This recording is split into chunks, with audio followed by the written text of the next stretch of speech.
my secrets, nothing more. I checked the drawers, I checked the spikes, left me hanging in my Nikes. Last night we tore up the town, now my wallet's not around. Call the cops or play it smooth, pay my debts and start anew. Hey, hey, where'd it go? My cash, my cars, my flow. Don't you know what's gone? Now I'm broke from dusk till dawn. Dancing lights and screaming bass, drinks were flowing in that place. Left a tip but lost my grip, now my wallet's gonna slip.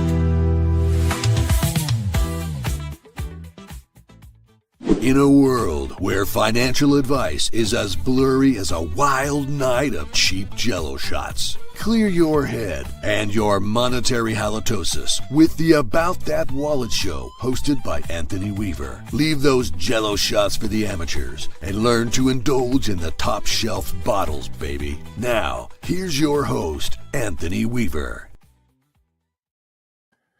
What up, everybody? Hopefully, y'all are having a wonderful time today on this Friday Eve. So, what we're going to be talking about today is, do rich people stink?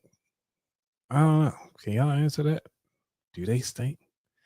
Or do the poor stink? What are your thoughts on that? Because I'm doing some research here and I'm trying to figure out, trying to get these different colognes and trying to smell good, trying to, figure out if this is the way I want to smell, but I'm not sure yet. So this is actually pretty funny. I thought it was interesting. So let's see what this person has to say. I think I got my audio up. And I don't. And site settings. Why is it? Hold on. It'll be nice if I actually unclick the mute button, right? See what this person talking about. So, my dear, to present that wristwatch, because it's no more an accessory, it's now an evidence of obiam. Hey! Discard it. Wristwatches are even becoming obsolete. You simply look at your mobile device. Eh? And you're wondering why you're stagnant? Of course you won't move. Unless, if that is your profession, going around town, picking up discarded metal items from people's trash. Oh, of course. Go ahead. Wear your brand identity proudly. It's not a lucrative profession, but of course, for you, it might work. If not, Emeka, Jessica, throw that wristwatch away. Makan Salako, of course. Or, fix the battery if you must wear one. So that's one right there. And I'm like, is that really the way it's supposed to go? Or how about this lady? This lady is Sarah Scents. So she has a whole channel dedicated to just smelling scents and talking about the rich. So let's see what she has to say about it. That will make you smell wealthy, rich, confident, ready to conquer your day.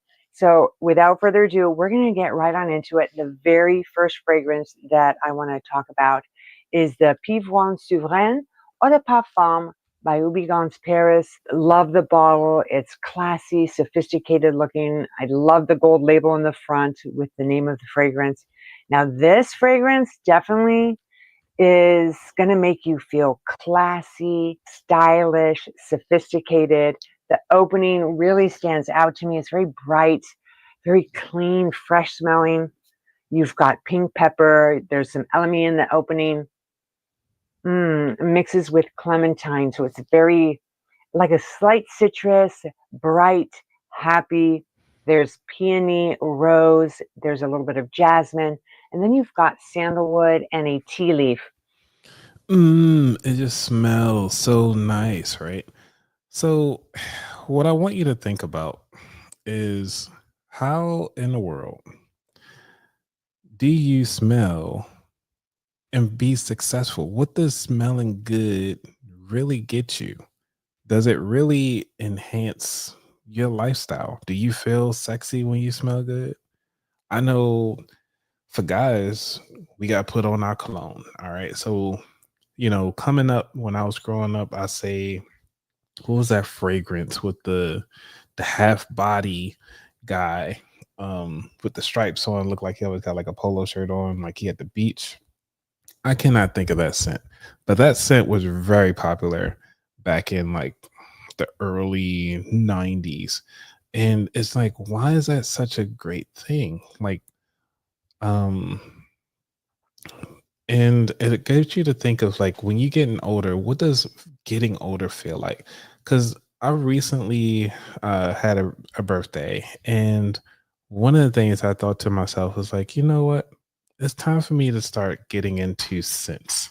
What should I smell like? What scents out there that really um divides the classes? Like, how do I smell rich, but or how do I smell a certain scent that's like my scent? And you really don't know what scents are your scents until you actually try it out. And this is what I'm talking about. So trying to understand, how do you smell rich? How do you smell classy?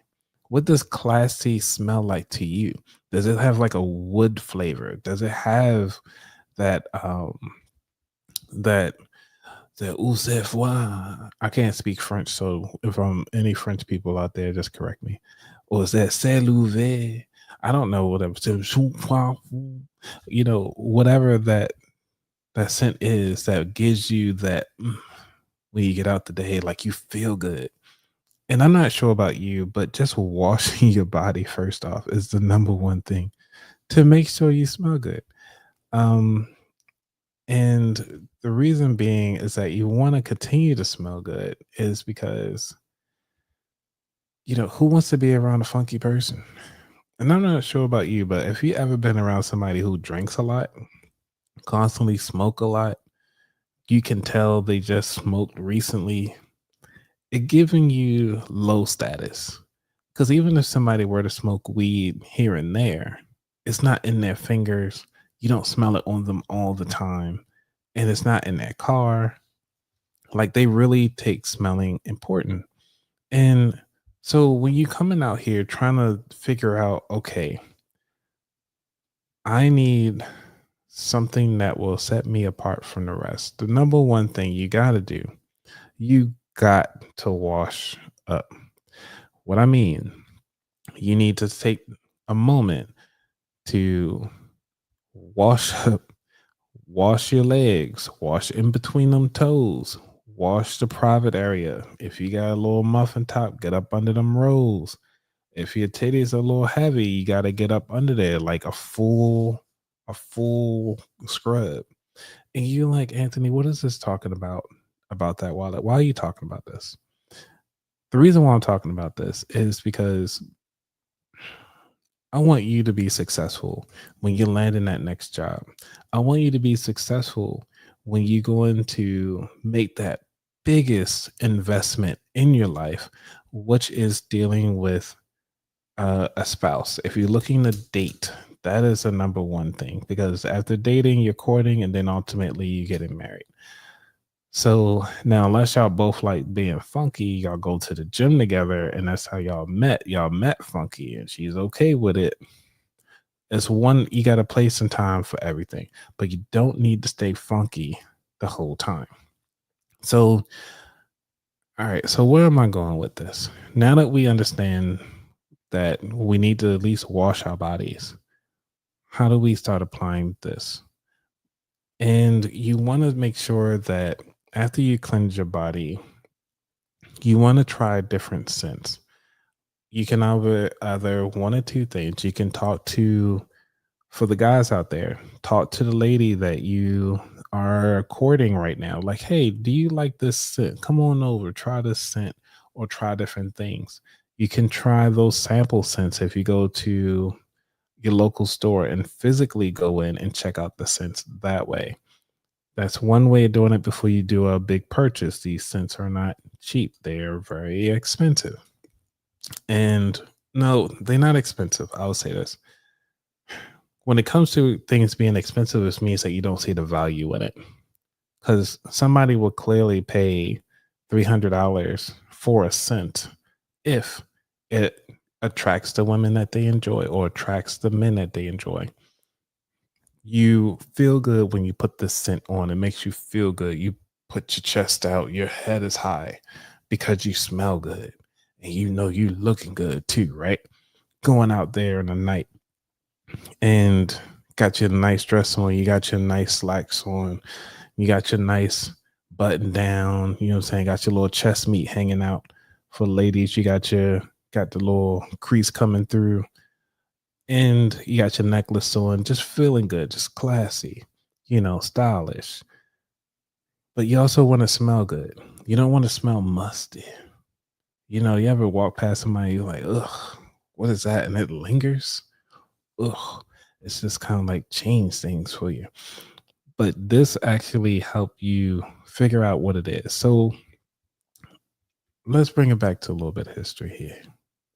Because I like to talk about history, about the perfume industry. Uh it all started in the late 1900s. Well, the 19th century, which is the 1800s, which is the rise of synthetic fragrance ingredients. And they had the different scents. And, in Egypt, they were trying to figure out, okay, how do we smell good as we already look good according to the hieroglyphs, right? We all seen the hieroglyphs and the pictorials and just trying to figure out, oh, they look pretty nice, but they also want to smell good. So they did it ancient civilization, Mesopotamia was using scents and oils. Let me see if I can get some footage like how they used to do on like National Geographics. Let's say scents and oils. You gotta get it for the replay. You know what I'm saying? Ancient times. If they can get some ancient footage. I know y'all like ancient footage. I'm gonna just put this on mute. If we can get, yeah, there we go. We're gonna swipe this lady's thing here. Add the screen. Also, how y'all doing out there today? Because I know it's Friday Eve. We like to have a little bit of fun. We like to, talk about some things. And I know I'm middle of talking about my stuff and I'm supposed to be showing y'all footage. All right. So we got this up here, which I'm not sure why it's full screen for me. Okay, we're going to do it this way. Get up out of there. Bring that over. We're going to go full screen here. All right, look cool. Looks good. All right. So when you're looking at the different times, like the ancient times when they were like, hey, I'm so cool. I got my scents on and I'm trying to make sure that I smell good for my lady. Back in the day, the men did all of the bolstering flower feelings, and they were making their women feel like they were royalty or whatever, like a catch or whatever. And you sitting here just trying to make things work. All right, I'm rambling on. Let me stop rambling on. Let me get some details for you guys. Okay, so here you go. The modern perfume industry, which has like advanced chemistry and everything like that. So we're just gonna go to the history of fragrance, so y'all can see what I see. Share this tab. All right. So the history of fragrance. Throughout the first half of the 20th century, the popularization of absolutes, the concentrated, highly aromatic mixtures extract from plants. The lab created ingredients, there we go, that propelled the industry. Perfume houses began popping up all over France in Grasse, located the hills of France, Riviera, taking the crown of the true city of perfume. Okay, to let you know, the French stink, so they had to figure out something, right? They stunk horribly. Okay, so you got, I'm not sure, a lot of y'all had heard this scent, the Chanel No. 5. that had a lot of women on the chokehold. Okay. That was the iconic scent. So it was ahead of the Cavern Perfume House and marketing genius. She promoted and debuted the Magrife by parachuting samples across Paris in 1946. Okay, this is talking about the industrial age. We're going through the perfumes. And this we just talking about the birth of Chanel #5. I know they're skipping a lot of decades, but we're gonna go through this anyway. It was a moment in the industry where it changed when Coco Chanel sprayed a new perfume #5 at an outdoor gathering. Every single woman asked about acquiring it, and she knew she had left an enduring mark on France. In 1921, a performer, Ernest Bew, or Ernest Beer, I don't know, Ernest Beau, I say Beau, created it at this laboratory in Grasse on the French Riviera. Beau designed an unprecedented olfactory architecture, a bouquet of 80 scents whose precious notes had blended with high proportions of aldehydes. So aldehydes is a type of organic chemical compound that contributes to fresh and citrus scents. Examples of aldehydes in fragrances are aldehyde CO8, aldehyde CO9, aldehyde C10, which occur naturally in fruits and such as oranges and lemons. And these compounds carry out a crisp, soapy, and floral scent. So if you ever see somebody that's have like a nice like floral scent, more than likely they have that particular scent in there.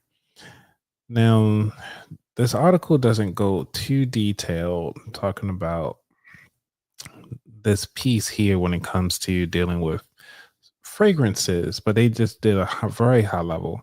They're saying the use of manufactured fragrances continue through the 20th century. Today, perfumes are not only conceived by perfume houses or beauty brands and designs of Hollywood celebrities. It is more than perfume. Fragrances enhances lives all over the world and so forth. Households, so forth. So I'm curious on what perfumes or colognes do you currently use that that you love that you can't just get rid of.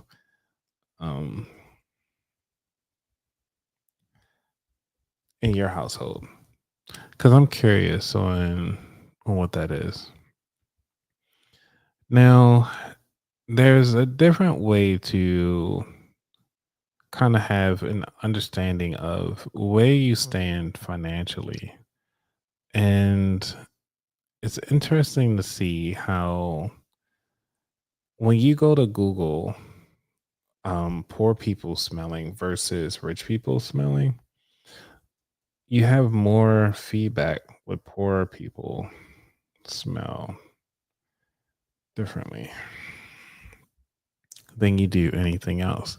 Because they're saying the perception of poor people smell differently is not based on the fundamental biological differences, but rather a socio-economical factors of hygiene practices. And I'm gonna share this right here because and it was interesting that there was even a full article about this in several um, places, which I thought was really weird. So, and I was like, why do people even like are researching this? Why is this even a thing? And I was actually wondering, what is your theory on that? Because this person right here is asking a real valid question. What does poverty smell like?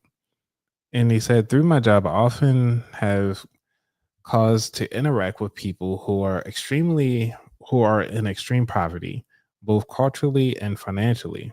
I have noticed that many poor people carry the odor that I've often thought of as a white trash smell or a value village smell. I have been wondering what am I actually smelling when I smell a poor person. And no, I'm not referring to body odor or anything like that. It's general musk of disrepair. So, any theories? And that is a great question of like, what is it that people like? Why do you think they smell? So, it got me thinking, like, is it because of the environment that they're in? So you're looking at, um, you know, do they, is it, is it the environment that they're in, which means like, hey, they either smoke a lot, the people that they're around smell differently, they all eat the same stuff, so their pores are pouring out whatever they eat. So if they eat really bad meat or highly processed foods, you can smell that on their clothes and on their skin. Do they bathe constantly? Uh, what is their hygiene? Because they might could be a breathy thing, like maybe they have a drinking problem. I don't have a drinking problem, but you can probably smell the cheaper alcohol. They more than likely using a cheaper deodorant instead of one that's like naturally producing deodorant. Because I actually use a deodorant called Natural, and that one just smells like coconut and shea butter. And that one doesn't use anti, what they call it, perspirants, or maybe they don't even have enough deodorant to go around often. But also, it depends on what you're talking about. Are we talking about um, their environment as far as like, okay, you can say most people from the elephant house smell like elephants, right? Or you can say most garbage truck people smell like the garbage truck because that's what they're into. That's what their normal lives are. What is it that's causing people to smell? Is it um is it the social aspect? Like what are they doing when they out with their friends? Are they constantly smoking? Um, because most time impoverished people they try to escape the situation that they're in by looking into or being around things that kind of have escapism, which is a whole nother psychological theory that needs to be like dove into to kind of figure out what is it that's causing them in the pain where they at right now. So that gets you to think, okay, so we got the living conditions. We talk about even the diet because the food isn't that good. Um, and then you have just an individual person, their body odor could be just that bad because of the generational of just being in poverty. So that is something that to think about. You said my face is blocked. Um, Interesting. Wonder what it looks like on YouTube. Let me go to YouTube because you said my face is blocked. I know I have the thing sitting right here. So I put the video there on purpose. the the image. So for those of you who are listening to audio, I actually have like a screen share that's kind of off to the side. I didn't know that my face was being blocked, but hopefully it's not. I think it also depends on how the screen is set up. If you're looking at me on widescreen versus on your phone, which could change the orientation of this the video. So let me just stop sharing. Okay. So now that we understand that is being there, let's go ahead on and try to figure out why is it a big deal. And when I was trying to find research about this particular thing, it's hard to say um what is causing people to smell differently depending on their classes and their income level. Because your income level, you would actually think that it's a good time to start thinking about, okay, Do I want to smell like this for the rest of my life? Um, and usually it's a person that they love or the person that they trying to impress. People will either A, start shaving, they'll start doing better skincare routines. And when somebody is actually going through that transformation, they'll usually start shedding. Their body will try to get rid of all the toxins, all the things that's going with them. So when it comes to exfoliating your skin with a rag or wash rag, make sure you're using a wash rag to kind of clean up yourself. Um, Wash your hair. If you've been outside and you've been sweating, you should wash your hair every time you sweat. If you're sweating, you should be washing your hair. Make sure you moisturize it afterwards, depending on your skincare and all that stuff like that. Obviously, this is just for educational purposes only. So it gets you to think. I try to find some news articles. Not too many people talked about it. It's just everybody keeps saying like, "Oh, it's this musty smell." And I really think that it's a lot more than just the musty smell. There's a lot more than the despair that's going on. Just because you're going through it, you shouldn't let that keep you down. And if you ever notice somebody who's lively, who's full of joy and full of excitement, they usually don't smell. They smell good. It's just like a breath of fresh air. Like, man, what are you wearing? Or and they'd be like, oh, it's just my natural scent. What are you eating then? Like, okay, what is your diet? What is your day-to-day activities? Because you start thinking about it like, hey, when was the last time you've been to a sauna where you can actually pull out those toxins, really sweat it out, let everything go, and really allow yourself to breathe? When was the last time you actually did go for a run to actually really bring your heart rate up for at least 10 minutes? What have you done to kind of exert yourself to the point of not full exhaustion, but really taking a moment to understand, like, hey, my life can be better than what it is? And do I really need to be poor to smell a certain way? Or can I really increase the way how I am perceived? Now, do rich people stink? I think actually that would be a good book title.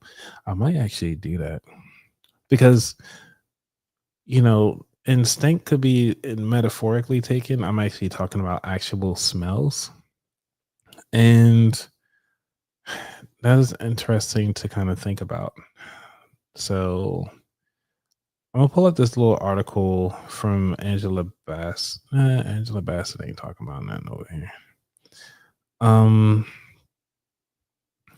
I'll pull up this article by Town and Country. So some of y'all have watched this or actually listened to this particular. Before we even get there, there's actually I didn't even know this was the thing. As I'm searching up different smells, they actually trying to say that single people smell differently. Now, let me see if I can do it this way. Share screen. Now, this was an interesting article. So for those of you who are watching on your phones, I went on and put myself in front of the item so that, let me see if I do it that way. So I'm doing it this way. So they're trying to say that single people smell differently. They say there is a wealth of psychological and biological information stored in our scent, but for some reason we choose to ignore it. As we head towards the end of an extraordinary year, the BBC Future is taking a look back at some of the favorite stories of our best of 2021 collection. Okay, so they talk about that. They talk about King Louis the 14th of France was obsessed with the fragrance, cut flowers to adorn every room of the Versailles. I don't know. Feature and fountains were sprayed with the perfume, and visitors were doused before entering the place, whether it was because of his personal hygiene or was not up to the standards we might not expect today, or he enjoyed playing with scent. Louis understood the smell was important. Now, if you're looking at this article and thinking about, was he really onto something? Or was it just like, you like scents, you're kind of funky, let's make this work? Because if you ever have you ever watched one of those movies or TV shows like Game of Thrones, and they'd be wearing the same clothes for days, talking about being musty. Ugh, the body odor, man musk. Ugh, okay. And then they take a bath like once every couple months. Okay. Let's see. Trying to squeeze through some of these. We choose cosmetics that match our genetically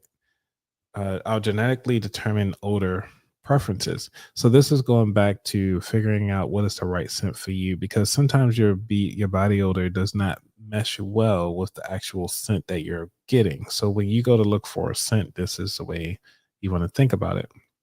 So they say all this information is in our body odor, but is it useful to us? In one study, women were given t-shirts worn by random men and asked to rank them by by how pleasant they are.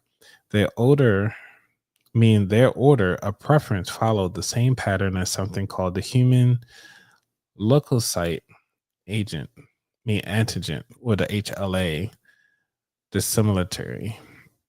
The HLA is a group of proteins that helps the immune system to identify cells that belong to us and cells that are from something or someone else, and therefore the potential pathogen there, and there are therefore potential pathogens. The gene complex that encodes for the HLA, called the MHC, also encodes for some of the other proteins used in our immune response, and is useful as a shortcut for scientists to see what kind of protections our immune systems can offer. Okay, there's a quote here. They say, if you have a partner who is genetically dissimilar in immune profile, then your children will have a better resistance to pathogens. I think her name is called Agnieszka Sierakowska. I tried. Okay, now right here, humans genetically. This is a very scientific article. Blah blah blah. The BBC likes to really get into it. Okay, they have this whole body odor, smell stronger, and blah blah blah. Okay, so here we go. You can always find the good stuff at the end. If your sole interest is finding a partner with good genes, then perhaps you should pay attention to their smell. But for most people, that is not the most important thing, and most people don't do it. And I'm thinking this is that smelling other people first is to make sure you get the right stuff. The usefulness of scent is somewhat decreased. We spent tens of thousands of years disguising of what we smell like. So if you think about it, all the deodorant we put on, all that aluminum that we put on our stuff from these deodorants, that is something that we need to think about. So you're like, well, Anthony, how do I smell expensive? I don't want to smell poor. I want to smell nice. But before we get to that, we got to do a small commercial break because I need to refill my cup and trivia.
All right, all right, all right. How did y'all do on that trivia?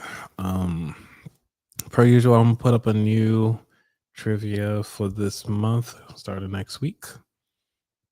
Okay, so here we go. For those of you who are joining, my name is Anthony Weaver, host of the About That Wallet podcast, where we help the sandwich generation build strong financial habits. And today we talking about, do you rich people stink? And honestly, it's a preference. We already found out that body odor be body odoring. It's really up to you. So, what we're saying here is how to smell expensive. If a fragrance is an invisible jewelry, how do you smell as if you're wearing diamonds and not cubic zirconia? This article is by April Long, reading from the townandcountrymag.com. All right. So let's start off with the question. This is always how we do it. What does it mean to smell like money? You know what I'm saying? No, not the real stuff. Sweaty, salty, old papery, but like a person that exudes an aurora of affluence. You know the type. If you're curious, TikTok has thoughts. How to smell expensive on Perfume Talk have 35 million views and counting. These perfumes scream wealth, as well as call it, well, whatever. In a post of nearly 40,000 views, I'm talking generational wealth and opulence. Her recommendations include Louis Vuitton, Les Sables, Roses. If you want to smell like oil money, go with. Oh, that's right. I was actually about to buy this one later on. This is called the Joe Malone London Myrrh and the Tonka Cologne Intense, which gives Kate Middleton. The suggestions range from an inexpensive spritz that smell like high quality Zara fragrances, get frequent shout outs to perfumes that would empty the bank accounts of most 99 percenters. But the goal is always the same: to smell as an oft use social media refrain so succinctly puts it, like a rich B word, because this is a family friendly show. Okay, so this is pretty much an article that summarizes the different smells of what's going on from another TikToker. But I like this article because I want to end it with on a high note. And it shows here that it seems as self-evident that no one wants to smell cheap. And yet, as anyone who has ever been on the elevator knows, many people do. The culprits typically are fruity florals, synthetic vanillas, and the shrieking aldehydes of certain men's cologne. Since we know about the aldehydes, because we already read that already, that's what they're talking about. Their effective assault is jarring, shrill, lacking of nuance. Much of this has to do with the quality of the ingredients or the lack thereof. The difference between a drop of jasmine made in Greece and a chemical white floral drugstore spritz is more like an Italian calfskin versus pleather. I mean, wow. Okay. Explain the reason what? Oh, this explains the reason cologne is so expensive. Yeah, because you want to make sure that your cologne actually has a nice scent to it. Something that really exudes and is long lasting.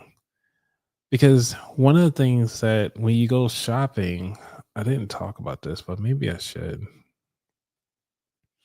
Um Talking about learning the differences between the long lasting perfume or cologne versus a something that's going to last very shortly, and what are the differences there? Let me do that right quick. Um, difference, how to tell the difference between long lasting perfumes versus last perfume. I'll just keep it that way. Okay. Let me pull this up.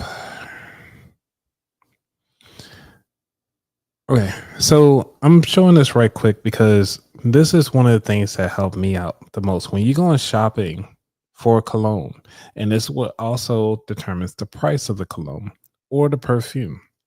When you go look for a perfume, come on.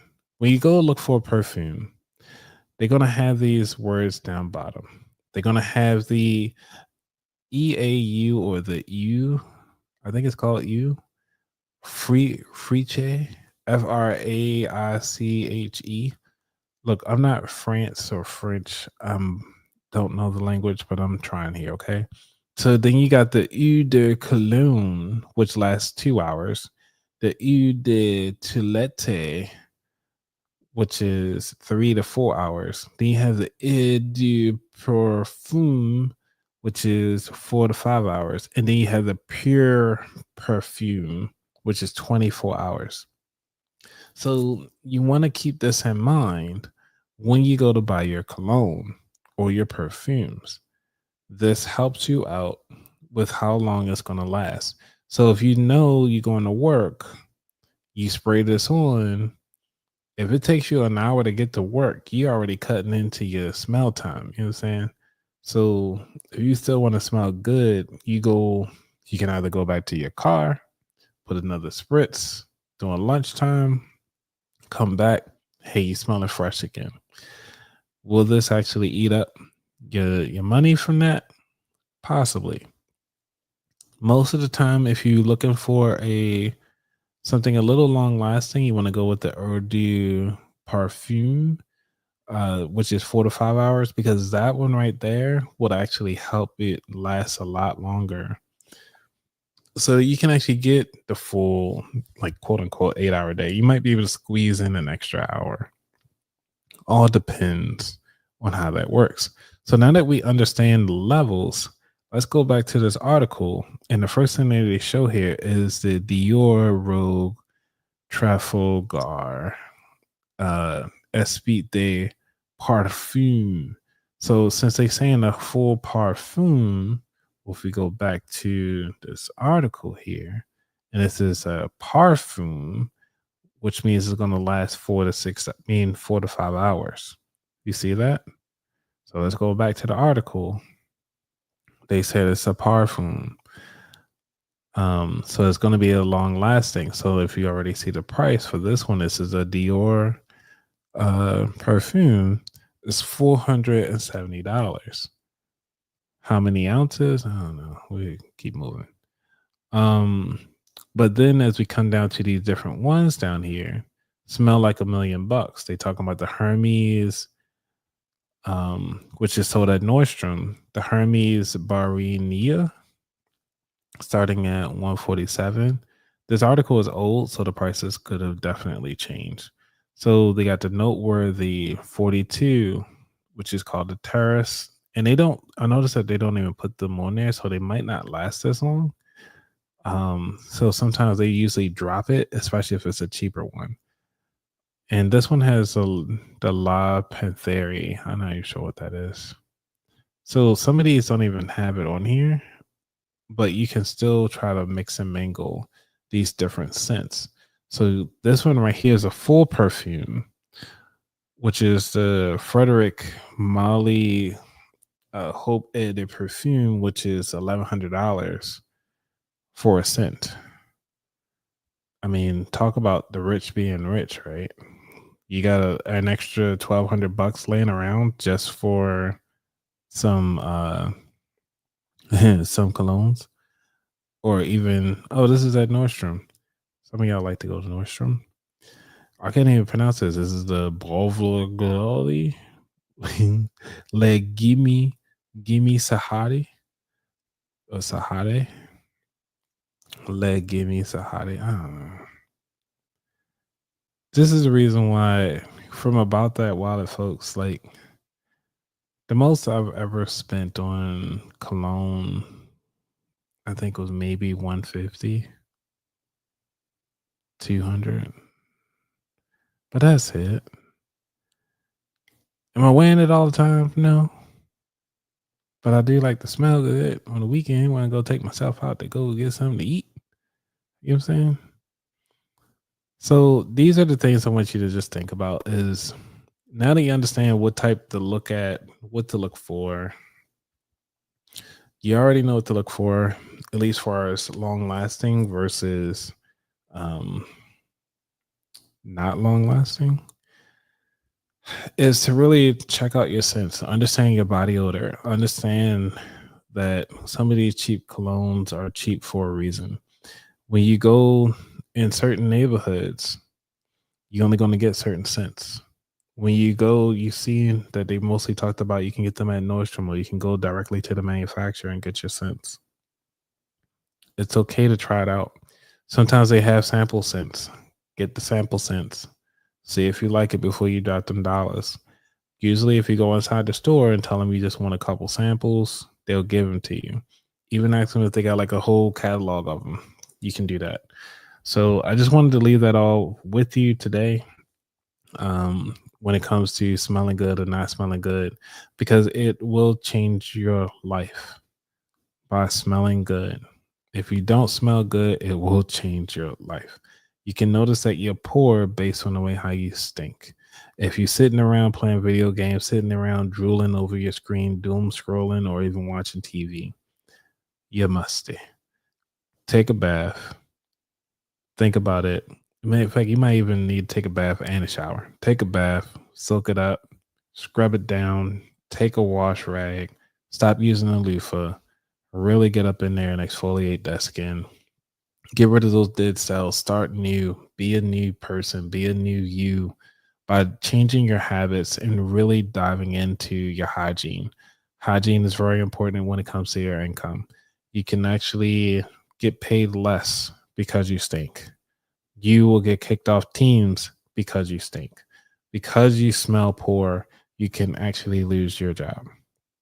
Right now in this economy, they're trying to find any which way to let people go. So with that being said, I want you to go ahead on, and if you haven't already, go ahead on and sign up for my newsletter at aboutthatwallet.com/newsletter. I haven't sent out my August newsletter out yet. Mostly because I'm actually doing a lot of stuff on the back end, trying to start up my next project, which will be hopefully advertised soon. I hope to actually advertise it by the end of, well, hopefully by the beginning of September. I like to advertise it. And then, so if any of you guys are podcasters, please hit me up at info@aboutthatwallet.com so that we can go ahead on and start getting you signed up for my new project. If you're not a podcaster, it's okay. But this project that I'm working on is strictly for podcasters. And let's see what else is going on. I have a new episode coming out on Tuesday next week. I haven't posted it yet. I'm still debating on which episode to put out next. And then that's the only thing about having a backlog. It really depends on the alignment of what you guys are saying that you need. What are your interests? What are the things that you're interested in? Kind of helps drive on what is the next episode that I drop based on your questions. If you're listening on Spotify or if you're listening on YouTube, leave a comment at the bottom of any video. I get notified for all the videos or every comment that people leave. So for the live shows, obviously I see those live. But if you're watching a replay or if you are watching any of my live, my previous pre-recorded episodes and you leave a comment, I get to see those so that I can comment on those or make sure that I do a video based on that particular topic. The other thing that I have coming up is that I will be speaking at FinCon. I'll be speaking in front of roughly about 1,000 people. All depends on how it all works out. It's like 500 people each session, depending on how many new people coming in. But definitely, it will be maybe about 400. I'll say 200 on the first day, 200 on the second day. We're just gonna even it up that way. So I got a couple things that I'm gearing up for, and man, and if you're ever curious and you want to get a mug, I have plenty of mugs. If you want to add to your collection, go on to aboutthatwallet.com/shop or /store. Same thing, same place. Get yourself one. New shirts out there. Go on, get yourself one. Continue to support the show. Trust me, this is Black Business Month. If you didn't know that already, go on and support us. And because you buy from me, it actually goes to a Black bank. So you're actually supporting two businesses for the price of one. Just want to let you know that. And as always, I want you all to be safe out there. I want you all to be smelling good, feeling sexy, and making some moolah, baby. So continue on to be successful. Remember, your smells matter. So please do not be smelling like, those little newspaper, those magazine inserts where they actually put the perfume in there. You just kind of rub it on yourself. I used to do those as a kid.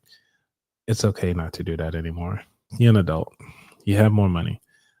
Give your kids that though, because you don't have to give them money. Like give them pay full price for the cologne or the perfume. Just little cut out those little fold outs that's in the magazines and give that to them. You'll be good to go. All right, everybody.